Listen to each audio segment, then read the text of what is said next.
Quando um biólogo solitário ouviu um som estranho vindo da floresta congelada, ele não imaginava que estava prestes a encarar o momento mais arriscado da sua vida. Diante dele, um urso gigante, preso em uma armadilha cruel, sem armas, sem reforço, apenas ele, e a decisão que poderia mudar tudo. Mas o que parecia um resgate impossível acabou revelando um segredo sombrio escondido naquelas montanhas. Era o fim da tarde nas montanhas geladas de Yukon. O vento cortava a pele como lâmina, e a neve acumulada nas encostas dificultava cada passo. Logan, um biólogo de campo experiente, realizava seu levantamento sobre a fauna local. Estava acostumado com o silêncio das alturas, onde o som mais comum era o uivo do vento. Mas naquele dia, algo quebrou a rotina. Um som estranho ecoou pela encosta, rouco, prolongado, quase como um grito abafado. Logan parou, apertou os olhos tentando localizar a origem daquele som. Não era o típico lamento do vento passando pelas pedras. Era mais visceral, mais vivo. Guiado pelo instinto, ele seguiu em direção ao som. A cada metro avançado, os ruídos tornavam-se mais nítidos e mais perturbadores. Quando contornou um rochedo coberto de gelo, encontrou a origem. Um urso pardo de grande porte, preso em uma armadilha brutal. A cena era difícil de encarar. A pata dianteira esquerda estava presa num grampo de ferro, afundado na carne. O pescoço, amarrado com um cabo de aço, mostrava marcas de tentativa de fuga. E, para piorar, as patas traseiras estavam entrelaçadas por fios de arame farpado que rasgavam a pele a cada movimento. O animal respirava com dificuldade, soltas rosnados entre o desespero e a dor. Logan recuou instintivamente. Um urso ferido podia ser mais perigoso do que qualquer predador em fúria. A mão foi ao canivete preso à cintura, sua única proteção, mas parou. O olhar do animal encontrou o dele. Não havia fúria, nem ameaça. Havia algo mais raro, um pedido silencioso, um pedido que Logan não estava preparado para ignorar. Ele olhou ao redor. Estavam sozinhos. O frio começava a queimar os dedos dentro das luvas, mas o biólogo sabia que não podia simplesmente virar as costas. Deu um passo à frente. O urso soltou um rosnado baixo como um alerta. Logan se ajoelhou lentamente e, num gesto deliberado, tirou a mochila, o canivete, até os óculos escuros que usava para proteger os olhos do gelo. Deixou tudo sobre a neve, visível. Queria mostrar que não representava ameaça. O urso, ainda que em dor, relaxou ligeiramente os músculos. Não havia mais o instinto assassino que Logan esperava. Havia cansaço. Havia confiança, mesmo que tênue. Com calma extrema, o biólogo se aproximou do pescoço do animal. Puxou o canivete da bota, abriu a lâmina e começou a cortar o cabo de aço que apertava a garganta do urso. A pele sob o fio estava marcada, inchada e machucada. Mas o urso não se moveu. Nenhum rosnado. Apenas respirava com dificuldade, como se entendesse que aquela dor, agora, fazia parte da salvação. Assim que terminou, Logan se voltou para o emaranhado de arame nas patas traseiras. O metal estava profundamente cravado. Cada corte no fio fazia o urso estremecer, soltar sons abafados de dor. Logan se obrigou a ir devagar, sentindo o gelo se acumular em seus joelhos enquanto limpava, fio por fio, aquela armadilha insana.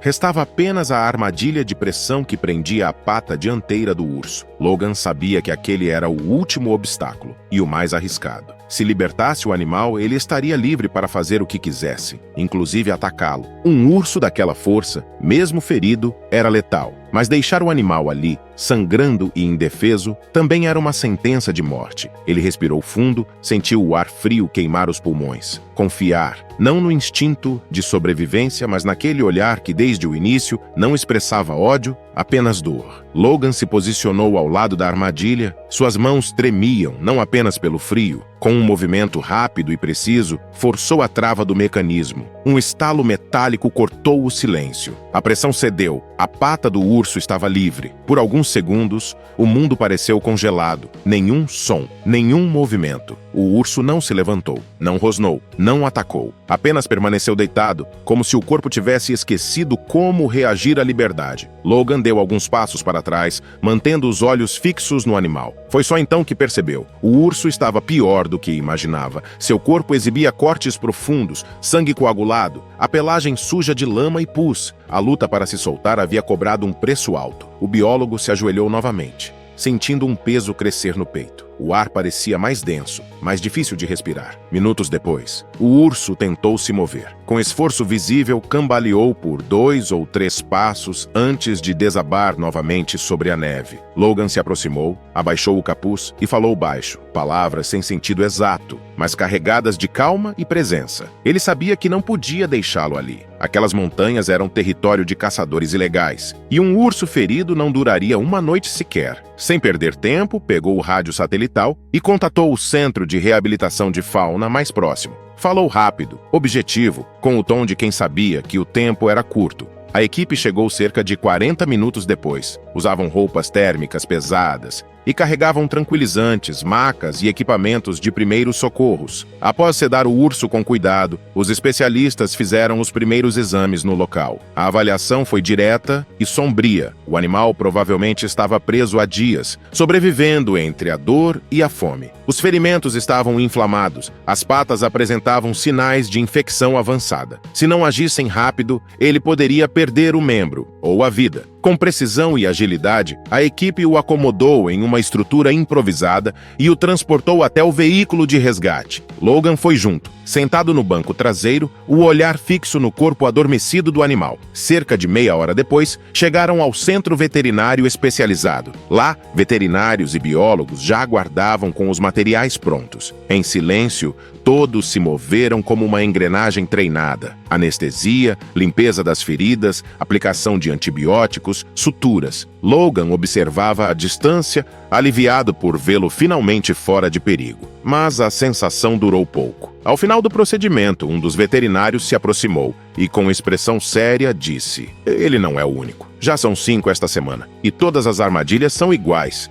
Nos últimos dias, relatos começaram a se acumular. Lobos com feridas nas patas, raposas mancando com cortes profundos, aves capturadas por laços. Os sintomas eram quase sempre os mesmos: lacerações causadas por armadilhas rudimentares e ilegais. Logan ouvia cada caso com o estômago apertado. Aquela situação não era um caso isolado, era um padrão. Uma ameaça silenciosa, espalhada por vales remotos e trilhas esquecidas entre as montanhas. Armadilhas escondidas sob a neve. Dor disfarçada de armamento. Enquanto o urso permanecia sedado e em recuperação no centro de reabilitação, a equipe discutia os próximos passos. O centro estava lotado, com poucos recursos e nenhuma estrutura para manter animais de grande porte por tempo prolongado. A decisão parecia inevitável. Assim que o estado clínico do urso se estabilizasse, ele seria devolvido à natureza. Era a política padrão. Mas para Logan, essa política não fazia sentido diante daquela realidade. Ele não conseguia aceitar a ideia de soltá-lo de volta no mesmo território em que quase morreu. Sabia que, se aquele urso tropeçasse em outra armadilha, talvez não houvesse ninguém por perto para puxá-lo de volta à vida. Conforme os dias avançavam, a data para a liberação se aproximava. Pressionado pela impotência e pela urgência,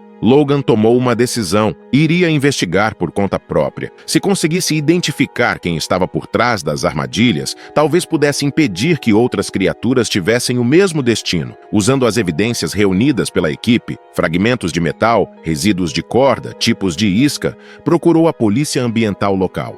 Um esforço conjunto se formou entre a patrulha de conservação e um pequeno grupo de especialistas em fauna selvagem. Mas para Logan, aquilo ainda era lento demais. Ele sabia por onde começar. Certos trechos das montanhas eram conhecidos entre biólogos e alpinistas como zonas de caça clandestina. Sem alarde, começou a instalar câmeras com sensores de movimento e infravermelho em pontos estratégicos. Subia as trilhas carregando as caixas metálicas e as escondia entre galhos e pedras, protegidas contra o frio extremo. Por dias, nada. As gravações mostravam apenas neve, pequenos roedores cruzando o campo de visão, galhos sendo empurrados pelo vento. E então, em uma noite particularmente silenciosa, um dos sensores foi acionado. O alerta surgiu no celular como uma simples notificação. Logan abriu o aplicativo e puxou a imagem com dedos trêmulos. Na tela, uma silhueta encapuzada atravessava a clareira carregando algo nas mãos. Algo que refletia a luz da lua como metal polido. Era o que ele precisava.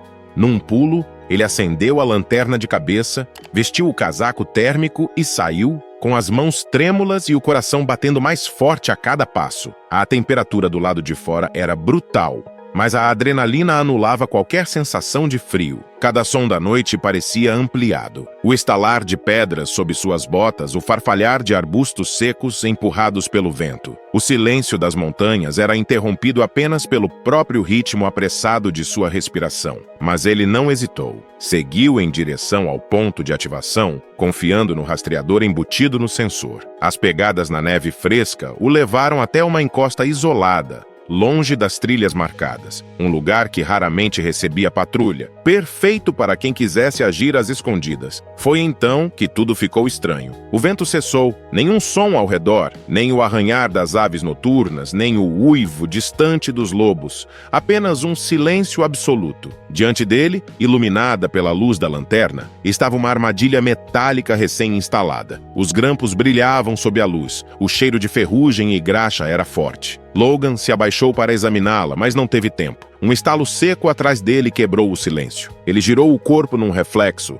os músculos tensos, e viu a silhueta de alguém emergindo das sombras. Uma figura encapuzada, aproximando-se devagar. O instinto falou mais alto. Logan se lançou sobre o intruso. Os dois rolaram pela neve, lutando brevemente até que ele, com o peso do corpo e uma força alimentada pela raiva contida, conseguiu imobilizar o homem. Os olhos do estranho, arregalados, eram os de alguém que não esperava ser descoberto. Sem hesitar, Logan pegou o rádio e comunicou à central. A polícia chegou pouco depois. O homem foi algemado e conduzido sob custódia. Durante o interrogatório, acabou confessando. Não apenas admitiu ser o responsável pelas armadilhas, como também revelou os pontos exatos onde havia instalado cada uma. Com essas informações, as autoridades montaram uma operação imediata. Equipes de proteção ambiental subiram as encostas, seguindo as coordenadas fornecidas. Em poucas horas, dezenas de armadilhas foram encontradas e desativadas. Armamentos escondidos em tocas de pedra sob camadas de neve, entre raízes congeladas. Pela primeira vez em semanas, aquela parte das montanhas estava limpa, livre de ameaças invisíveis. Logan observava o céu clarear no horizonte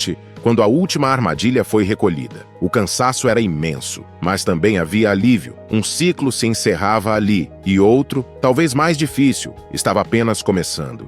Nos dias que se seguiram à prisão do caçador, a história percorreu os canais dos serviços ambientais da região. Relatórios foram trocados, medidas de reforço discutidas, mas no centro de tudo, algo mais importante acontecia. O urso estava se recuperando. As feridas respondiam bem ao tratamento. As infecções haviam regredido, os pontos cicatrizavam com firmeza e ele já conseguia se levantar e andar com mais estabilidade. O olhar antes opaco ganhava de novo um brilho de atenção. Então chegou o momento. A equipe de biólogos e veterinários se reuniu em silêncio. Logan os acompanhava, quieto, enquanto o urso era conduzido até um veículo adaptado. Nenhum discurso, nenhum alarde, apenas a consciência de que haviam feito o possível. Foram até uma área remota, longe das trilhas marcadas, muito além dos pontos onde haviam sido encontradas armadilhas. Um vale aberto, cercado por penhascos e árvores retorcidas pelo frio. Terra selvagem, intocada. Quando abriram a porta traseira do veículo, todos recuaram um pouco, respeitando o espaço. O urso ficou parado por alguns segundos, respirando o ar gélido. Não saiu correndo, não rugiu, apenas olhou ao redor, como se estivesse sentindo novamente o peso da liberdade. E então, antes de cruzar o limite entre o homem e a natureza, virou-se. A poucos metros de distância, seus olhos encontraram os de Logan. Havia algo naquele olhar, algo difícil de explicar, mas impossível de ignorar. Não era humano, mas também não era apenas instinto. Era reconhecimento. Um momento suspenso, como se entre espécies diferentes houvesse um entendimento silencioso. Ninguém disse nada, mas os olhos marejados de Logan e dos membros da equipe diziam tudo. Sem pressa, o urso deu meia volta e desapareceu entre as pedras e os troncos cobertos de gelo, sua silhueta se fundindo ao branco do vale. Nenhuma trilha, nenhuma promessa, apenas a certeza de que por um breve instante dois mundos tão distantes haviam se tocado. Naquele momento, todos sabiam, não tinham apenas salvado um animal, tinham restaurado uma ligação antiga entre o ser humano e o selvagem, entre compaixão e liberdade. Se você se emociona com histórias como esta e quer continuar descobrindo mais relatos incríveis, não deixe de se inscrever no canal. O seu apoio é fundamental para que possamos continuar compartilhando essas histórias tocantes com você. Agora, imagine alguém que perdeu tudo de uma só vez: a mãe, a esposa, a própria identidade, sendo deixado para trás como se sua dor não importasse, como se ele tivesse se tornado invisível para o mundo. Imagine esse homem encontrando refúgio em uma cabana esquecida, tentando juntar os pedaços do que restou, até que um filhote rejeitado, tão solitário quanto ele, aparece em sua vida. O que você faria se um simples latido fosse o único som capaz de alcançar seu coração partido? Quer descobrir o que aconteceu e sentir as emoções dessa nova história? Não perca o próximo vídeo do canal Amo Meu Patudo. Clique no vídeo que está aparecendo na sua tela e vem comigo. Às vezes, as histórias mais marcantes nascem da dor mais profunda. Até lá!